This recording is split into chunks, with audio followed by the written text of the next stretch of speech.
Okay, here's a tutorial on the Windows 10 on how to use always a certain view type for folders. For example, if I go here to view, I can set it to, let's say, details. Okay, and I want to add, let's say, the frame width and frame height. So right click on one of those tabs, more, and let's search for frame height, frame width.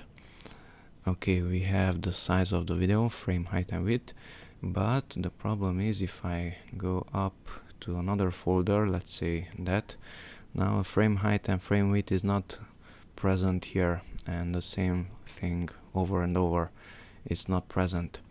Okay, so to make it show up in all of the folders, because in this one it is shown, let's do the following thing. So here on the view tab, click on the options button, then go here to view, okay, and apply to folders.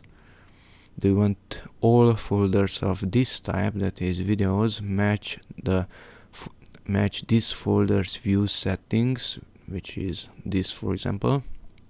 Yes. Okay, and now if I go up to another folder, let's say that one, now this one also has frame width and frame height. Up another folder and the same thing is there. Okay, that's it. Thanks for watching and bye bye.